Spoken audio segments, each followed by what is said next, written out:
kind of a quick topic tonight. We just wanted to kind of go over like property criteria, and it really means a lot. It really depends. That's one of my favorite lawyer language speaks, and what you're looking for there. You know, what I might find to be, you know, a diamond in the rough, somebody else might, you know, just completely never even look at it or never see it, and it just doesn't even cross their path in any type of filter, search criteria, or anything like that. And so just kind of wanted to kind of run the gamut. Everything here is not necessarily exact or specific, because it really does drive down to that specific property at that point in time of its useful life, is what my belief is, and what we've kind of discovered in going through stuff. If see, I have a full list here. Yeah, I mean, Julianne, she obviously sees a lot of properties from a debt perspective and things like that. So I'm sure she can comment on different things, and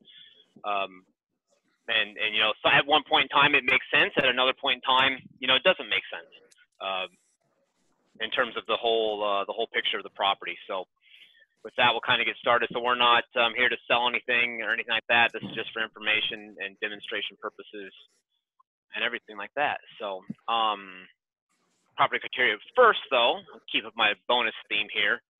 I like to do the bonus things at the beginning of stuff. Let me know if you guys can see this spreadsheet here. Mm-hmm. Yeah. You guys can see that? Okay. So this is something I developed. I kind of took an idea from a colleague and massively expanded it. And this is a simplified view of it. I can actually expand this out even more. That goes into utilities, utility costs, things like that. And these amounts can all get pumped back into a profit and loss spreadsheet as well.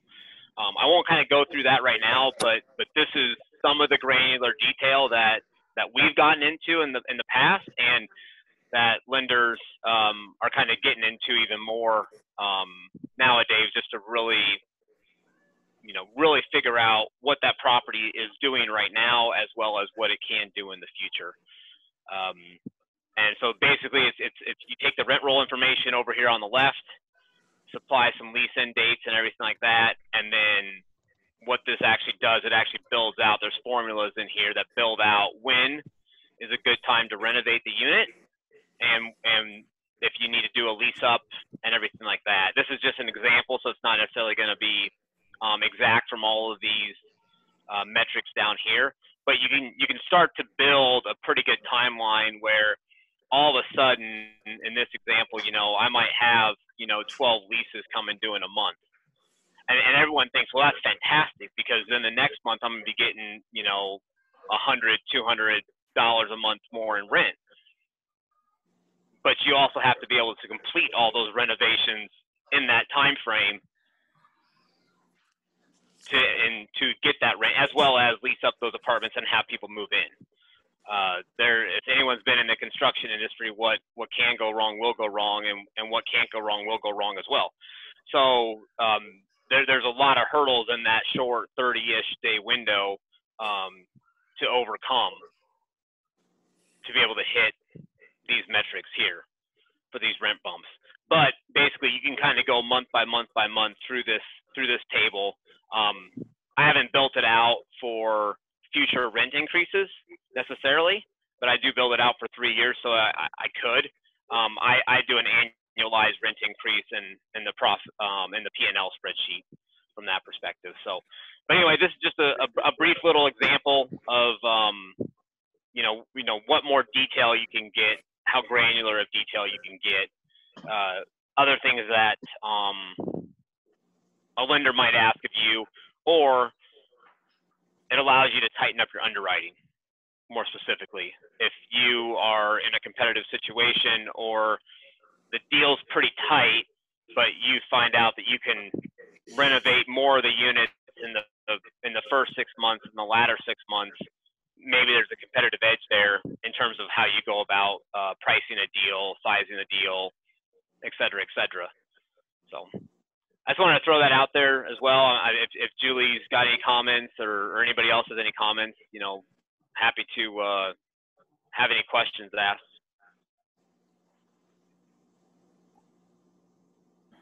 Did you talk about your timeline usually that we like to set for reno and lease? Yeah, so property managers, even lenders to some regard, even they want as long as possible type of thing, just because they know that things will go awry. And this goes with everything that I do personally. I try to take a probabilistic weighted analysis approach to it, and really how, there's going to be bumps in the road, and so those are going to set you back a day a week. But in the grand scheme of things, maybe that's not that insurmountable. So for a complete stabilized turn of an apartment building, from acquisition to starting to renovate units to doing any major capital expenditures, typically on the exterior of the property, to getting it pretty stabilized from a rental perspective, you're hitting the target rents that you want to hit. Here the average monthly rent and things like that. You're starting to hit those numbers. Really it's about an 18-ish month cycle. And the reason why it's 18 and not 12 months, which is what most leases are, or 13 months, is because usually, unless you're on the ball, these first few months of acquisitions, like these rental and lease renewals, these happened when you got under contract, when you completed due diligence. Those 30, 60, 90, maybe even 120-day out time frames, the current property manager is renewing those leases. So you might be stuck here doing no renovations the first 3 months. Mm-hmm. And maybe that's good, maybe that's bad. It just, you just got to run the numbers and calculate it. Otherwise, you're going to need to get into the property manager and T-1, T-2, T-3, build that into the contract where you can review the lease renewals, things like that, have some say in the actual rent increases that are going out there. And it gives you a chance to test the market a little bit.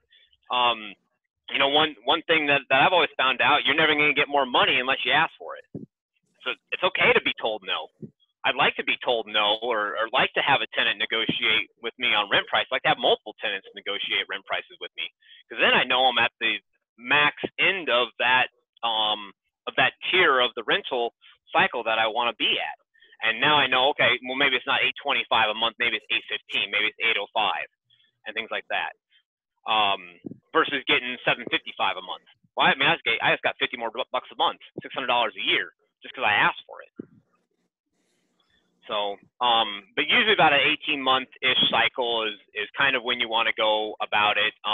If you're doing these from like a hard money perspective, or you've got, quote unquote, higher interest rates, you probably really want to push to get things done a little bit sooner. And unless you've done construction management, unless you have a company that's tried and true in that area, you can push all you want, but things are just going to kind of happen, and it probably won't get completed on the right time that you desired it to be. So,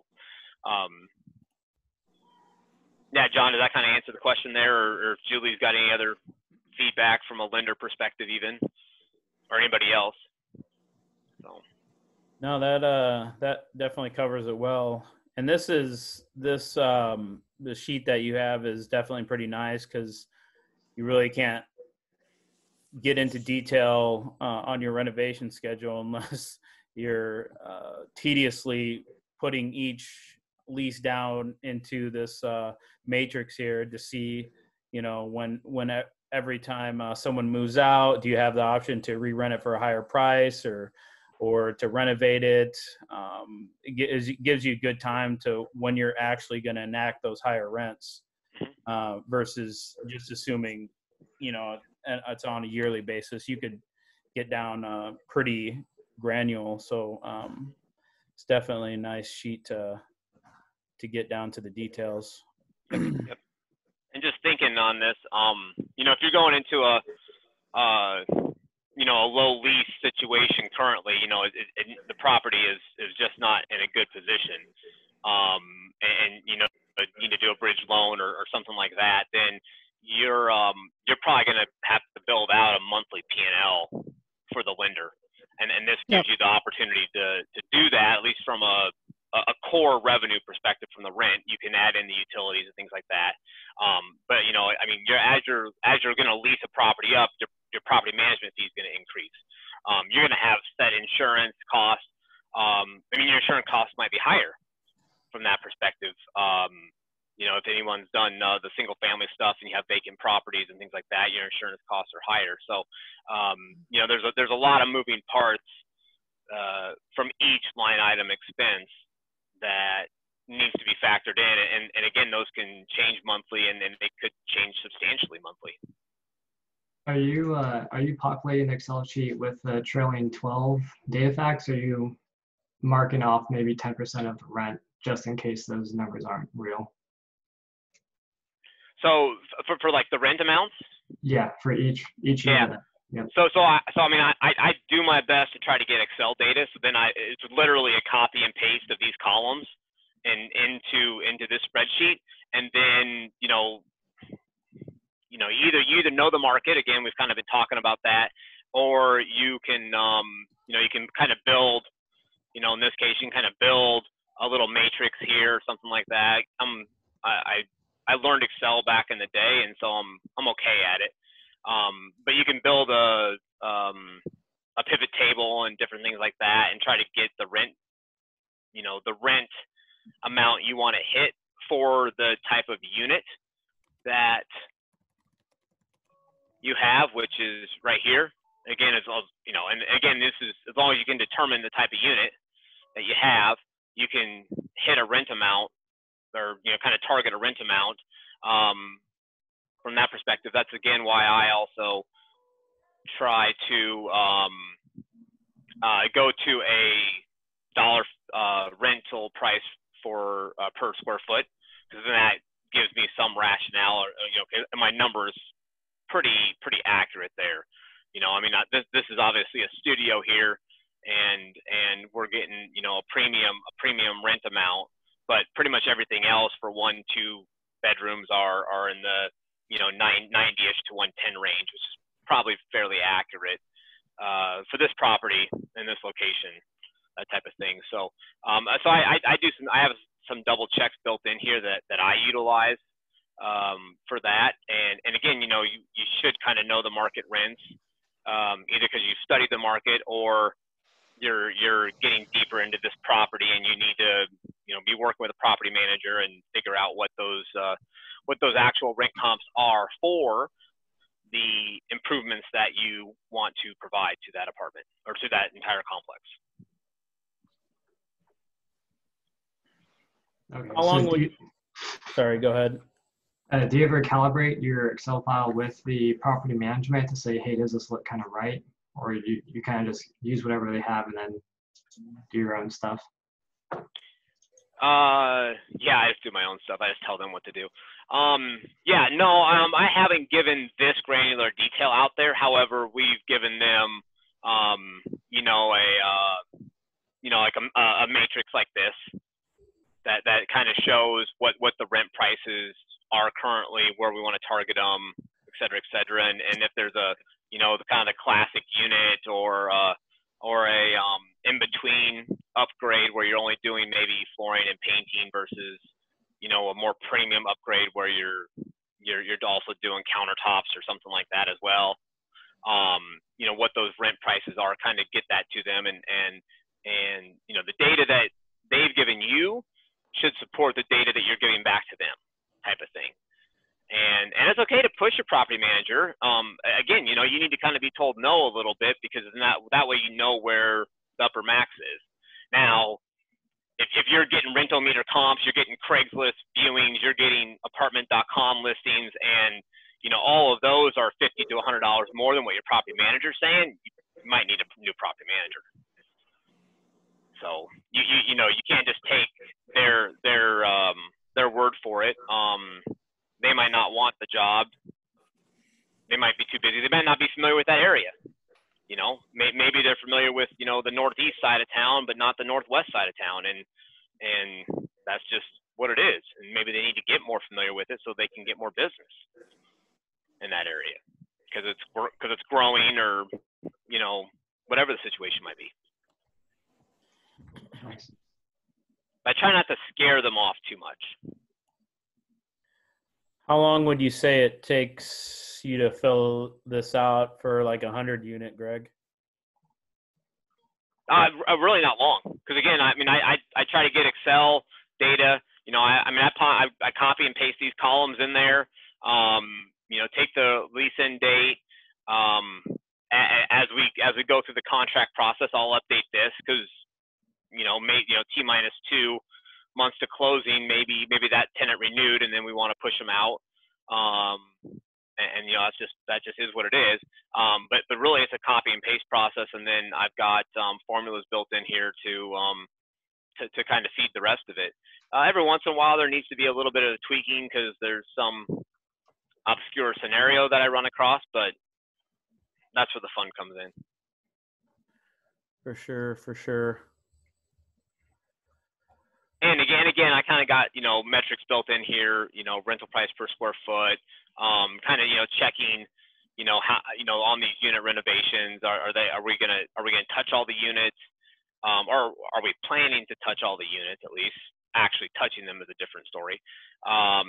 You know, are we, you know, we're down some units there for net lease. Are we good on occupancy here? What does that do to our loan? If we've got a Fannie and Freddie loan and when there's some criteria there, you know, maybe we can't renovate 12 units there. Or if we can, you know, average out occupancy over a 90-day period, does it average above 90? You know, kind of et cetera, et cetera. Because again, you got to supply reports to Fannie and Freddie, and they'll look at that stuff.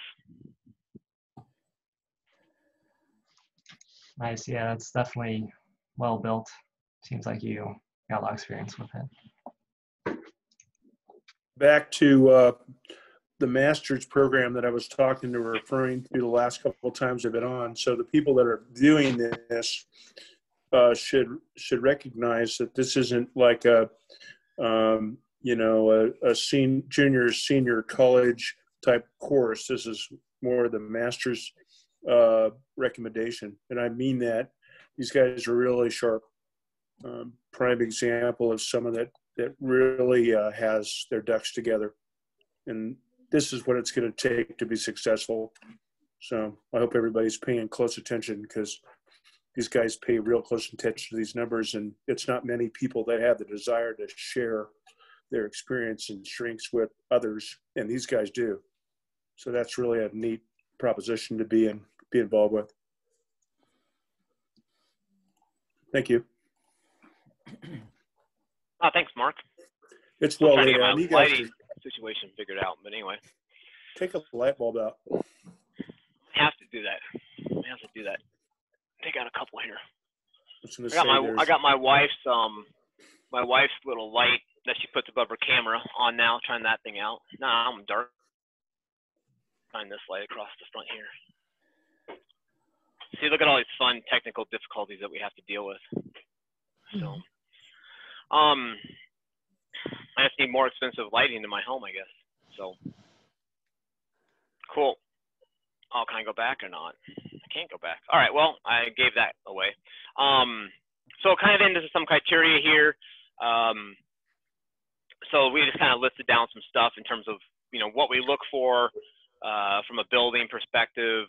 You know, we've kind of got the neighborhood identified, we got the city identified, we got the neighborhood identified that we want to go into. So now kind of what are we looking for? What can we really tell a broker that, hey, keep a lookout for these types of things? And you know, everyone says value add, you know. I don't want something that's quote unquote stabilized. You know, the rents are maxed out. There's really no more, you know, they've collected all the rubs for utility bill backs. There's really just no more additional revenue that they can get in there. That's a stabilized property. I want something where I can implement rubs, where I can improve the units and add $100 a month or $120 a month to the rent roll per unit, things like that. And so basically, to me, to us, it means that there's a better and higher economic use for that land that that building or that property currently sits on and in its current use. That's really value add.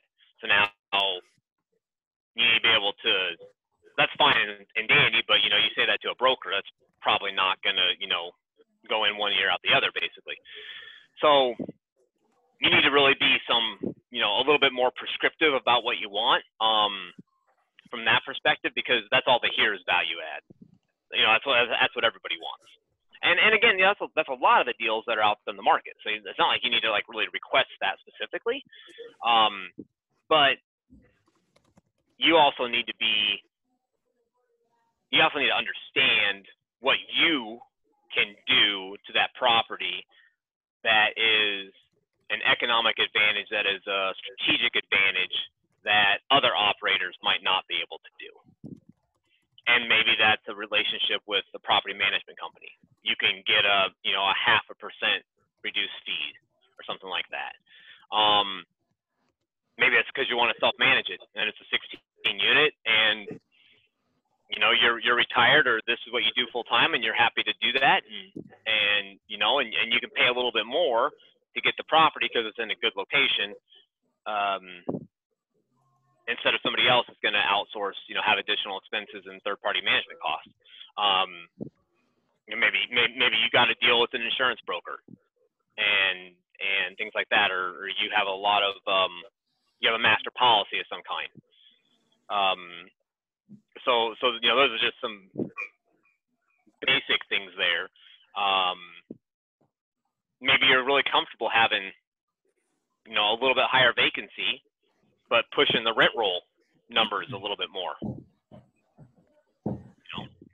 So, and again, I don't have anything really specific for that. John, maybe you can add in some more here, or Michael, kind of what value add means to you or anybody else. But what can you do differently than somebody else that's bidding on that property, and can you maximize the future use of that property in the current environment to its highest and best use? Right. You covered it pretty well. There are definitely a lot of avenues to add value to a deal, and like the Greg says, the debt makes the deal. So you might have special terms thunder. that you have to make the deal and underwriting work. There could be even owner financing that you could get into that you could get into the deal and value add it. Obviously, it doesn't have to be through just rental increases. It could be through establishing a certain program for your renters there. Maybe you have a pipeline university or a special business that will fill your units at with certain terms or something like that. You can obviously add value through operations or increase income in different ways. There's a lot of ways to establish value, and it doesn't necessarily have to be just going in and renovating and increasing rents. So like Greg said, it's really relative to the operators and to the deal, to the area, to the business plan. So that's why at first glance, you can't necessarily just think, hey, this thing is too expensive, or maybe you don't like the looks of it, because after you dig into it, or you get enough ideas from partners or colleagues, you may be able to add value to justify its current price. Your comment about the relationships with local employers or even programs or something like that. If you do some stuff with Section 8 or voucher programs or stuff like that, there's there's a lot of unique advantages that you can obtain, you can grow into, you can have that exist already because you've done the networking, you've put in the time and effort to establish those. But John, I think we were looking at a property maybe it was a year or two ago.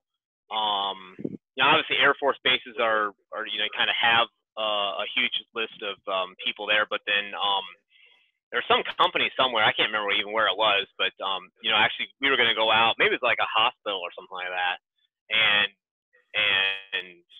yeah, it was like a hospital and it was a big research hospital, so they had a bunch of traveling. We found out that they had a lot of traveling nurses in or something like that, and like carving off 5% or 10% of the units to for those traveling nurse programs, knowing that they're going to be there for very odd periods of time, 13 weeks or 6 months or 7 months and different things like that, but yet build a relationship with the hospital, so when somebody moves out, we can have a week to clean it, and then somebody else moves in, and kind of get a premium rent for that and everything. So, there's a lot of different things that honestly, you just kind of got to be aware about in the market the property's in, and get some news feeds and do some Googling and different things like that. Were you talking about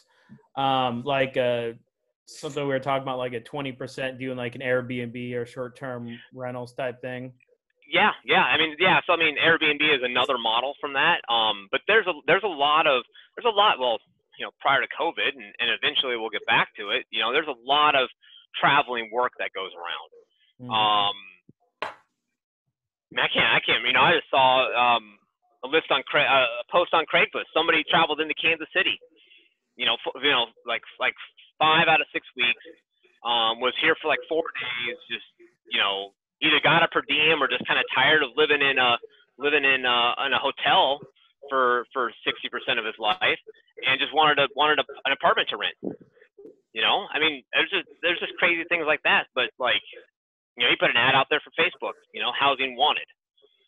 So that's fine to post your ad and you have housing to provide.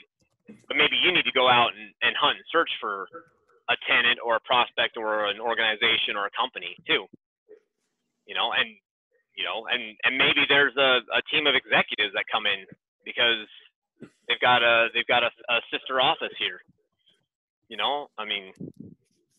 There's just a lot of different things out there that you can think about when kind of doing that, and by you having that connection and building that revenue into your P&L allows you to pay more or get a better deal on the property. That's true. And you have to be more and more creative every day, it seems like. Yeah. But from that perspective, it's not like then when you go to sell it, you can't, hand off some of that relationship to somebody else. So too, and everything. So, yeah, it's just cool. Bonus. Yep. Next thing, price range. So it depends on money, plain and simple. So you've got to depends on your funds available that you have to put down, your comfort level of raising additional money. The overall work required on the property, is it a light, medium, or heavy rehab scenario? The loan terms, and John stole my thunder. At least he gave me credit. That makes a deal. Someone else has to say your quote, not yourself. Well, that's fine. So I'll brag on myself, but no, I'm a big believer, and people kind of get scared away with high leverage properties and things like that. Well, I think it comes down to a level of comfort that you have with real estate at large, and I'm not trying to make anybody uncomfortable. I'm not saying that a 70%, a 60%, a 50% leverage isn't acceptable and isn't going to work. Somebody comes in with 1031 money, and they made a good deal of money at another property, maybe coming in at 50% leverage is good. And that's attractive, and they're able to, use that as a strategic advantage to get a value add deal from their books. So there's just a lot of factors going into the price range. Obviously, the lender market, while it is improving, there's still some hindrance there, and you need to have extra funds available. You need to have extra reserves available, that type of stuff, to not only acquire the property but then operate it. It's Especially really challenging going. Yeah, well, no, exactly. And I haven't done a quick analysis. It's really tough to do a quick analysis because you don't really know what the property's price would have been, in December, January, February versus now for the deals that are coming on the market. But you have to think that I think we did some analysis, and I think either Old Capital or another broker that we kind of talked to a little bit. Basically, those reserves are about 7-8% price reduction. The 12-month reserves are about a 7 to 8% price reduction on the property that sellers are having to take. And that's fine. I don't think you ever want to. You're never really going to be able to time selling at the absolute peak and actually closing at that time and everything. But that's actually not terrible for a seller, especially if they've been in that property for a decent amount of time. But at the same time, it still hurts. Or Greg, isn't also 7 to 8% extra the buyer has to raise? Well, it's more, probably about a third more than that the buyer has to raise. Sorry. I was talking for just for reserves at 12 to 18 months if they still have those, which I think they do. That's what I meant. Yeah. Yeah. So I think those reserves are basically about give or take the deal, 20 to 30% additional funds you need to raise to get the deal. Which then that restricts the deals that you can go after because you don't have as many funds available. You're getting 70, 75, 80% loan to value on a property. If you have 250,000 and you have to hit a 75% loan to value, you got a $1 million property you can go after. Was that a recent thing for COVID terms or prior to that? It's COVID. No, it all came out with COVID.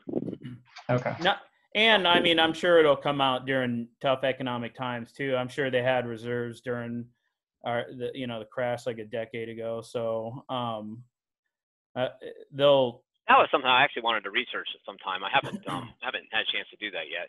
And also too, as far as value and price range, a lot of times that you may just have to match the risk criteria with investors. So, there are a lot of older couples or risk adverse people who may only be looking for maybe around an 8% preferred, maybe 9 or 10 versus equity holders who might be at mid-teens to higher teens, not getting a preferred. So it could depend on the type of investment you're looking for.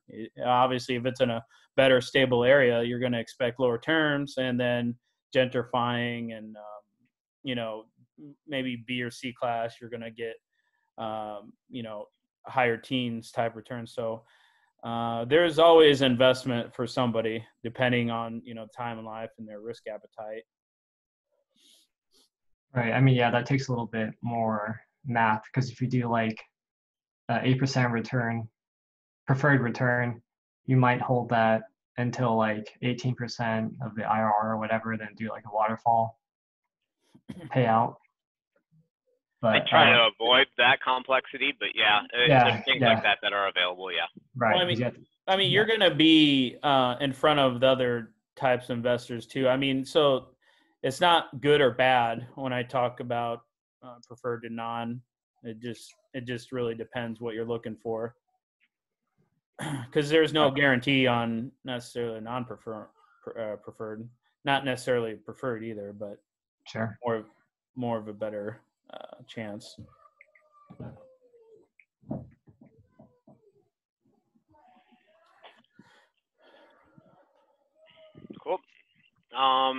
Next one, the market.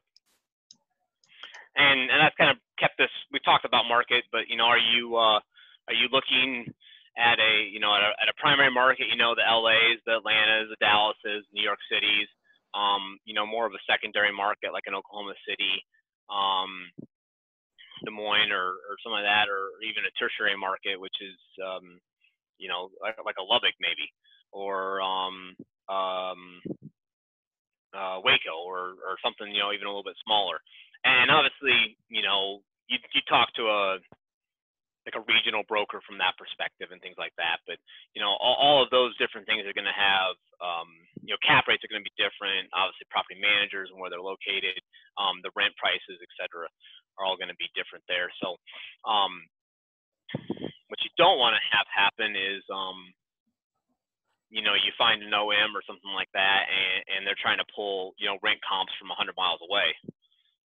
You don't want to have that happen. So I saw a document about that one time. That was a little bit tough to stomach. That's pretty far. I mean, rent comps provided from a property management company that's not in that area? It was a broker report.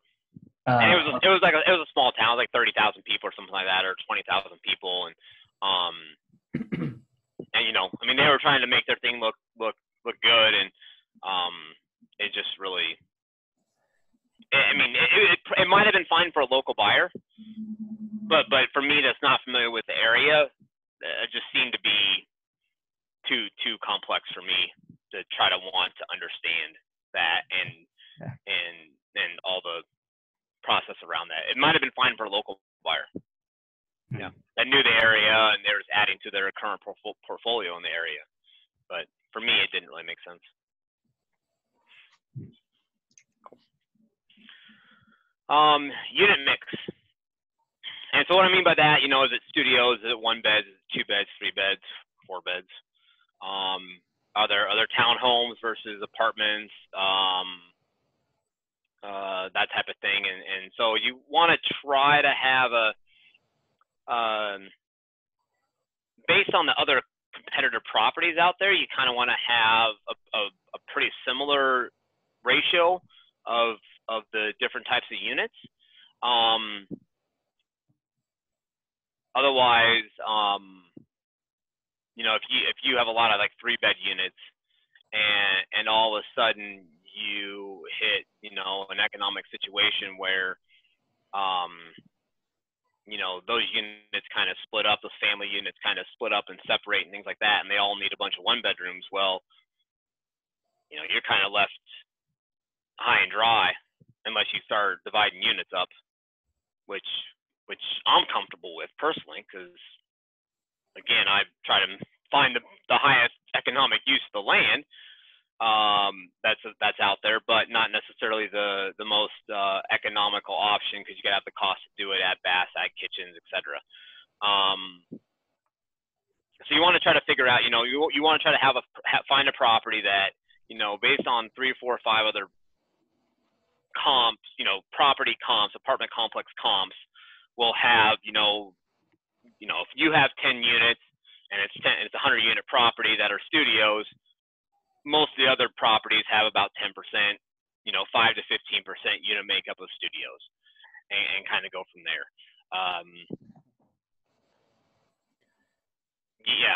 That just provides a little level of protection there, and essentially the market is it's kind of chicken and egg type of thing, but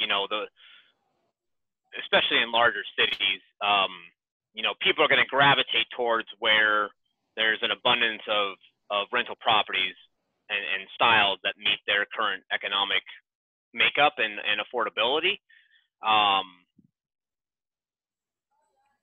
So you really want to, it's just a way of protection, I guess, probably the best way to summarize it. No, that's right. Because just like you're saying, maybe if you're in a city, you may not want any huge, units, 2 to 3 bedrooms, because you may not have any families. And maybe once you get to more suburbia, you get the bigger ones. We've been talking about lately with the working from home, maybe people might have preference on 2 to 3 bedrooms, versus obviously a 1 bedroom. We're looking at properties currently where it's a lot of mix of studios and 1 bedrooms and no 2 bedrooms. For the area, it may work because, maybe there's universities nearby or stuff like that, and maybe bars. Still 2 bedrooms would be good, but it really your buddy sleep over. Area. What's that? Have your buddy sleep over. Have to go to the bar. So yeah, and you probably want 2 bedrooms for that reason.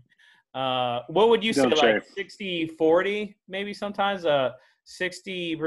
1 bedroom, 60, 42 bedrooms, or it could be like 10 studios or 5%. Yeah, I mean, I try to not have a hard and fast rule. I again, go back to what the comps say. Because there's a reason. If there's 5 properties and there's a reason why 10% of them are studios, and they were all kind of built over a 20, 30-year period. There's a reason why there's studios, because somebody never identified that there's a need for studios in that market. And who is it for me to decide what that market should actually have supplied to it? That's not necessarily the highest and best use of my time, is to try to force something into a market that doesn't exist. So your best protection is having a similar mix amongst the competitors there. So if you have to take a cut on a 3-bedroom unit, you have to take a cut on a 3-bedroom unit, but everybody else is taking that cut too, type of thing. So, but it really depends. You've got some downtowns that are growing. The Des Moines and Oklahoma cities, where they're making some massive investments back in downtown. Kansas City, Missouri, and maybe those 1 bedrooms are what people want and people need, and they got the public transit available to them. They don't need a parking spot. They got a grocery store down the street. They got everything within 2-3 block radius that they could really want, and because they don't have these added expenses of vehicles and things like that, they could afford a little bit more in rent. Throw some solar panels on the roof too. Talk about another value add deal or economic advantage, and market it as a green property. Whether they pay utilities or not is irrelevant. You can still do marketing around it. Another expensive way too is if you had the right setup, orientation of rooms, proximity is, you could obviously combine maybe a studio and a 1 bedroom, couple studios to make it a couple bedroom. I don't know. That's an option too. Obviously, that's another level of renovation and cost. But some people have done that too. Some other teams. Yeah, I mean, I've a partner and I've got an old building in Northeast Kansas City, and one of the units had 4 rooms plus a bathroom. So you got 5 rooms. So 5 rooms to me means that there should be at least 2 of those are bedrooms. But yet the entry door in the place and the interior door in the place didn't make that possible. So I had to move the entry door into a different room and in the hallway, and then open up a 4-foot space basically into the kitchen from another room, and wall off a couple of doorways, and all of a sudden I got a true 2-bedroom location. And for for very little cost, really, for just those items, I had to move a little bit of electrical around and things like that, but it was really maybe $500 total for those items. I get an extra $125 a month renting it as a 2-bedroom instead of a 1-bedroom. So, I make my money back in 6 months. And again, ROI isn't really ever talked about in the multifamily space for whatever reason. But, it's a pretty quick ROI, and that additional revenue, at a decent cap rate is $10,000-$20,000 in value, and I'll take 80% of that into my pocket on a refinance. So, but yeah, no, again, and that's been like that for 50 years or something, So again, we got a steal of it because no one thought to, well, you know what, if I move the doorway down 10 feet and I did something else over there, I could have a 2-bedroom out of it. I mean, we've taken a 29-unit building that had, I think, 15 studios. It's now down to 10 studios. We had, I think, 6 2-bedroom units in it. We'll have 8 when we're done, and then whatever the delta is 1-bedrooms that have increased as well. So, and all that stuff looks really good to an appraiser. Again, having that unit mix, kind of equalize, especially on some of the smaller properties, kind of really helps. So. Right. Just as you don't want all 2 and 3 bedrooms because you could get marginal amount of increase in rent versus having at least a 1-bedroom, which you'll generally have a good decent base of rent there versus just adding Sure. a room. Yeah, I guess that could depend on market too, but generally I assume that's probably how it is. Yeah, well, and your dollar per square foot price is going to go down the more bedrooms you have. Right. I mean, you're not going to be able to, give or take, any market at $75 to $125 a month more per bedroom, and that's all well and good. But to add that bedroom, you need more than that bedroom space than what that bedroom space consumes. You might need a hallway in it. You might need some other functionality there. And that kind of wasted space drives down your dollar per square foot rental price. And I really, at least for the markets that I'm in right now, hitting a dollar per square foot rental price is the key for my personal investments. And I've got some larger houses that are, 2,500, 3,000 square foot. So that's where I like to be at. That's called cash flow. The site plan. So this is something that'll come up from time to time. When we think of apartment buildings, we think of, housing, 16, 20, 24-ish units all together. Well, there's some properties out there that are, a group of 4plexes out there. There's one in the Kansas City market right now. And, is there an advantage to doing that, or is there a disadvantage, and even, even if you have, 10 buildings, you got a large property, 300 units or something like that. And you got 10 buildings and, but, they're all spread out in a row instead of kind of being, circled around a common entrance or some of that. Well, I mean, think about a maintenance person, the shop's down at that end and they got to go down to building 10. I mean, you need a gator or a pickup truck to get down there. And, there's a lot of time spent moving around an apartment complex, especially the bigger ones. And time is money, as everyone says. So, depending on the actual acreage of the property, what are your and where the physical buildings are located, what's your landscaping and snow removal costs going to be? How many linear feet of sidewalks do you have as somebody's got to plow? The property taxes might be a little bit higher because of the actual land that's out there. Yeah. I'm not saying one way is better than another. I'm just saying you've really got to factor some of these things in, and you need to talk to a property manager that's familiar with that style of building. A high-rise building is way different than a garden, a two-story garden style. You got elevators, probably. You're trying to pump hot water up 6 stories, maybe, to fill radiator heaters. Your maintenance guy know how to tackle all those tasks, or every time somebody can't turn the dial on the radiator, you got to do a maintenance call, at $125 an hour to a third-party company. You know, there's just a lot. There's a lot of things out there that, you know, you don't need to consider to make an offer, but you need to consider to fine tune your underwriting, and as you're going into contract, as you're coming out of due diligence, things like that.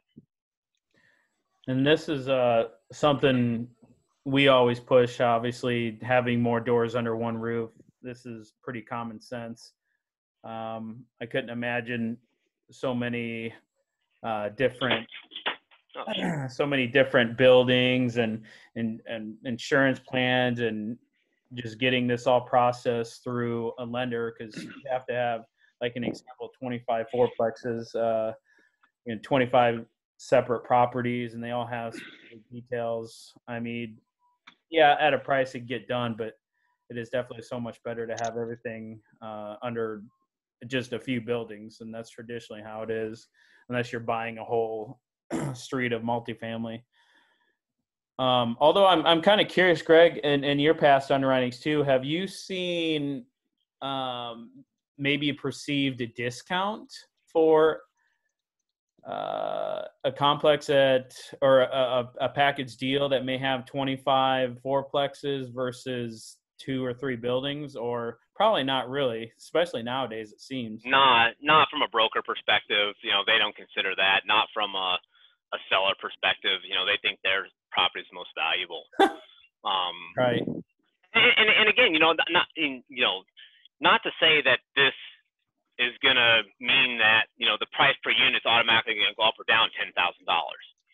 This is all just something to ponder and consider. And, you know, 6 months in, you know, you had a pro forma budget that your property manager gave you that said, you know, hey, you know, we're going to have this much accounting for maintenance. And you haven't had anything other than, you know, pretty routine maintenance items over those 6 months. But, you know, there's a growing backlog of maintenance items, and they're all very basic, you know, clogged toilet, you know, HVAC not working, et cetera, et cetera. You know, I mean, they're all pretty basic maintenance items, but the maintenance person can't get to them. The property manager's telling you, hey, we got to add another half-time maintenance in here to kind of get caught up, and even just to, you know, to keep up and become the status quo. And all of a sudden that's going to cost you an extra $25,000 a year. Now, I mean, where's that money going to come from? Because Right. of the properties, you know, spread out. And so, you know, it's just, you know, it all comes back to money. And money is made when you buy the property. Plain and simple. One thing I could see as being benefit from the insurance side, but also I don't know what the net would be, is that there's sometimes situations where, I think most situations, if you're past 16 units, I believe you have to put in like a sprinkler system. Luckily, in the complex that we have, I think there are only 14 or 12 to 14 maybe units in that range, and we were a little bit under. So luckily, we only had to put in some fire extinguishers or exit signs versus a sprinkler system, which you're then possibly looking upwards of 50 to 80,000 to install those. So maybe that's one benefit. Maybe utilities are all in the tenant's name, so you won't have to necessarily bill those back. So that's one also benefit. Another thing too to remember from a lender side is that I believe they have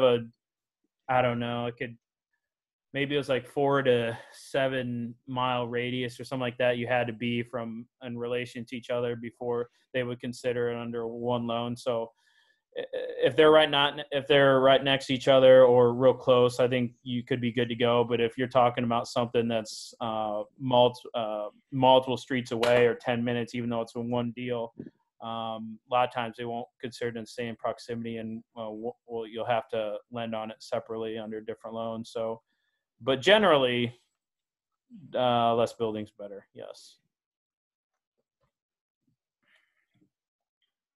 Well, building style, we kind of talked about this a little bit. You know, is it garden style or high rise? Do you have elevators, and, you know, when were they put in? I know nothing about elevators except for I don't have them in my house. So I take the stairs as much as I can when I travel. Okay. Maybe one day. A glass elevator, that'd be awesome. For sure. But you know, is the garden style, is it 2 stories or is it 3 stories even? You know, are there decks or porches or something like that on the exterior? How well have those been maintained? Do you have a target tenant demographic that you're trying to look for, and do they rent those types of buildings in this area of town? You know, I mean, everyone's talking about increasing rent and thinking that it's, you know, so easy to do and everything like that. And again, you know, pretty much everybody likes to have nice stuff, but they might not be able to afford $125, $150, $200 a month rental increase. Now, that's not maybe in some people's budgets. So now you're finding new tenants to come in, but are you going to find those tenants in that location? Again, I think we've started this whole series talking about location. I mean, I'm not any genius that kind of came up with that by any sense of the imagination. I just try to figure out where those locations are and ride the wave. You know, it's nothing easier than that, really. So, but building style, the roofing material that's used on. There's a flat roof versus a pitched roof. Going back to solar, does it have a good southern exposure? Is the whole property master metered? Where you're not going to break out the electricity. You know, throwing solar up there. You get 26% tax credit this year. Throwing solar up there. I mean, you're pretty much trading your utility bill for a loan payment.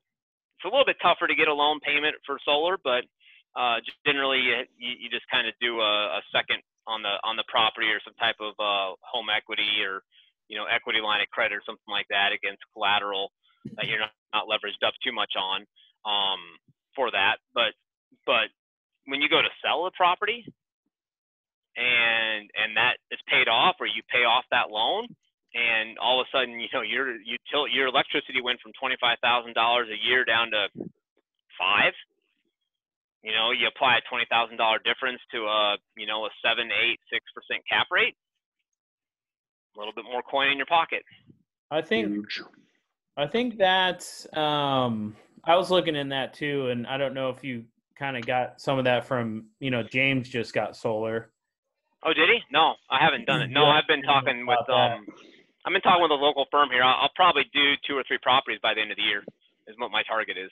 Yeah, a lot of times right now they're mixing in different loans that they provide. It could be a lot easier for a homeowner than it is for it's easier for a homeowner to do stuff. Right now, I've been searching for a separate business credit for that, and it's really challenging out there. I'll probably have to just do cash or refinance another property to pay off most of it. But I think it'll really take off once people don't lose so much on the net metering, and you could store your energy on the battery system versus getting it wholesale. Turn it to the grid, yeah. Because it's at a fraction of what you produce it at, but right. But it's something. The initial setup's a little steep, depending on the application you're looking at. No money down, but just depends. Just the application itself. I mean, just the storage batteries themselves are. Oh yeah, the substantial investment. Yeah, I think they're probably around the $10,000 maybe additional cost per battery. That's pretty accurate. Probably about 5 years. But they'll be a few grand, maybe. I don't know. We'll see. If you guys are looking at solar, before you get too interested, I've got a couple associates that are in that business, that are in the metro. One of them is ex-factory China, so their technologies are pretty pretty tight, and they might, in fact, be wholesaling to some of the folks that you might entertain. So if you do, before you go, you get too serious about that, you might let me know, and perhaps we can look at some options. I just turned you Let's directly start on a to them. solar company, Mark. You got some contacts from China. Actually, if you looked at DeMaio, if you looked at the first model that we had back in 12, it was LED and solar. Yeah. And one of the companies that I From all the have an rebates. association with, well, yeah, because back then, we were looking at lighting, traditional lighting against LED, and we didn't have the new technology yet, but this is back in 2010, really 2011. But there was a couple of companies that were producing LED bulb and LED multi bulb for serious replacement for, like, we did a project, for example, like in 23rd and 435, the underground. So that's all LED. That everything in that building came from your brother Mark. And so I hooked him up with somebody I knew. They went with Capital Electric, and they put everything in there. I don't know how many. Literally, there were several hundred fixtures that they switched out. The initial costs were quite a bit, but if you were to call that landlord now and ask him what his utility bill is with the offset of what was in there before, it's dramatic. Mm-hmm. Same with solar. It just the initial investment's a little steep on the front end, but on the back end. Anyway, I just thought I'd throw that at you. So if you guys do decide to go that way, I'll literally just hand you over my contact, and I'll call them and line you guys up with an appointment and stand back. And if you need any help with it, I'd be glad to help you. Yeah, no, sounds good, Mark. I'll be looking to reach out to you. You can come tour my property, Greg. I can come look at your property? My massive solar panels. Oh, okay, cool. But it was on a personal property, not my rental. Yeah. Oh, you got some on the personal property for the house? Mm-hmm. That's awesome. Yeah. Who installed it, by the way? Sun Solar. Okay. I think I know them. Just wondering. All right. Back on track. Next one. I got to get going. 1978 threshold, lead-based paint. We kind of talked about this a little bit before, and even just older buildings in general, they can potentially have more problems depending on the level of prior renovations and improvements that have been done to it. And it all depends on what you're actually going to do. If you're going down and knocking down some walls and stuff like that, and in your market, there's the city officials are driving around trying to catch people for doing stuff. It's just going to your construction costs are going to cost more. It's going to take more time to do things. You're going to have more inspections, more potential delays, et cetera, et cetera. So, you just gotta, if you should hire a good contractor. They should know how to work the system, in a very positive way, and not, try to cheat it, and provide the proper guidance and everything like that on what to do, and talk to multiple contractors too, because you need to have multiple opinions and things like that about different situations. And then the older buildings and newer buildings, it's tough to put. There's the people that will only buy 2000 or newer, 1990 and newer, and things like that, and that's fine and dandy. And there might be a point in time where I or we eventually get to that, but I'm more strategic in nature, and between myself and John and a few other people, at least locally, we have a good network of contractors that we can trust and rely on, that provide good value. And we've done the work ourselves, so we can speak the language. We can talk to other contractors that are not in our vicinity for properties that are out of state in different areas. And So if we can't be there often, we can at least talk the lingo on the phone and things like that. I'm not saying you guys need to get there, anything like that, but you also need to be comfortable kind of knowing what's going on, what goes into a property when you're having conversations with your property manager, those types of things. So I just threw that one out there. And then, a good one to kind of know if you can get to it is, why the seller's selling now.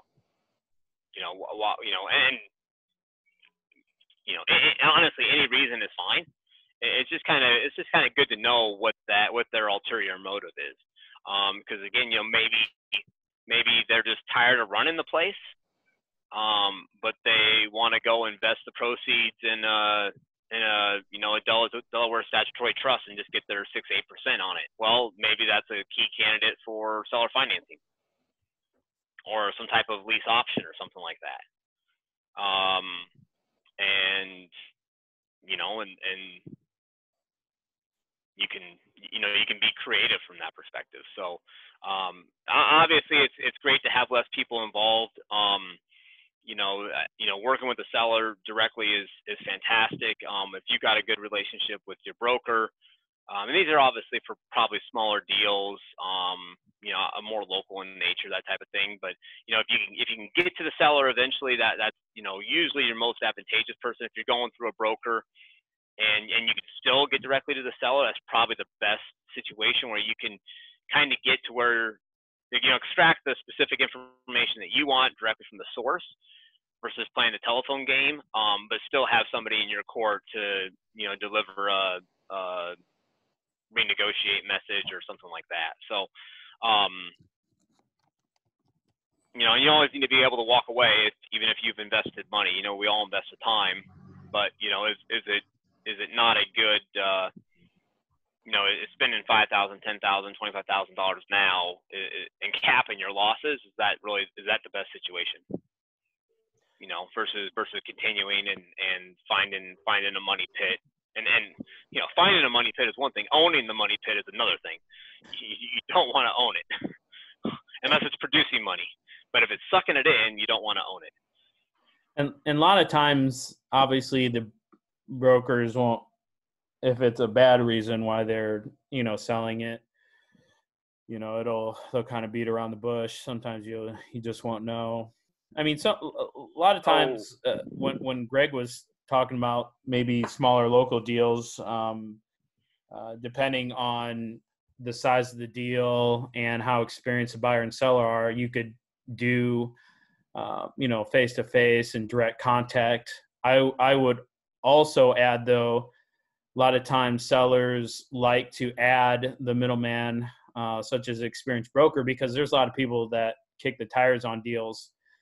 And, instead of them wasting their valuable time trying to figure out if this investment group is actually serious, and it has experience and funds to take down a deal, they rely on broker to weed those people out and, to gauge it. Because when we were running against 15, 16 other groups for that Oklahoma City deal, we had to do questionnaires. We had to do dinners with them. They've dealt with properties that are in the 10, 15, 20 million plus range. So they clearly know what's going on, and they're going to evaluate your underwriting to make sure you know what you're doing, and you required your underwriting with the necessary reserves and cushion to make the deal work. And just so you aren't going to offer a super high price and then retrade later, or not account for all these things for operating costs. They want to make sure that's all accounted there, and including your lender too. They'll make sure you know what you're doing. So, but yeah, you definitely want to make a good impression either way, whether it's the seller directly or the brokers. When you get into these multi-million-dollar properties, they definitely don't mess around.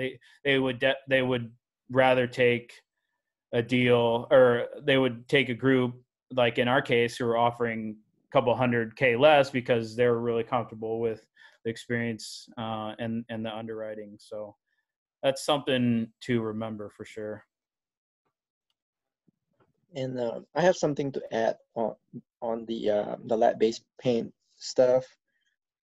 If any of you have some time or willing to spend probably around like $100 to $150, you can actually go sit in and take a class on, they call it RRP. It's basically RRP is like repair, repaint, and something. It's a EPA program, RRP program, that you will learn, what the lead-based regulation is and how to properly repair or rehab properly with lead-based paint and stuff like that. And I know that there is a local company that offer the classes. Is the Titan Environmental. They do a lot of like hazardous abatement stuff locally, but they also offer classes for anyone that's interested to learn more about the RRP program. Yeah, I've used Titan before. They were good. Kevin, Expensive. you be a lead-based paint expert. I kind of am. At least I know where paint chips should not be. Let's put it that way. I know Figured that one out. how they taste, so I'm quite the expert also. That's a weird one. Oh, you spent time as a young child eating paint, did you? You got to Explains a lot, doesn't it, Mark? to be an expert. Product of lead paint. It does. When you With guys one said taste, that, I could tell you if it's the real thing or not. I'll yeah, send when I you an was a example. kid, we had a neighbor kid that was not really too sharp, and for about a summer, as a cruelty, I painted these cookies, and it was lead-based paint, and his mother found out about it about midsummer, and I really got in a lot of trouble over it. But my father said, that's why that kid is the way he is. I really believe that. I believe that you destroyed that man, and this man is now in his mid-50s, and it's not pretty. Well, you owe And me dinner then.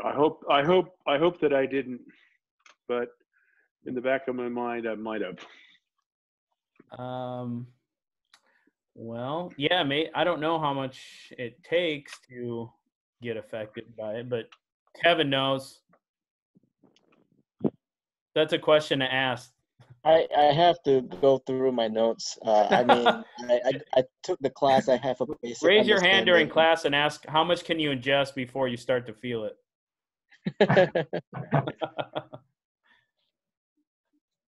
Yeah, to say you're asking for a friend. Yeah.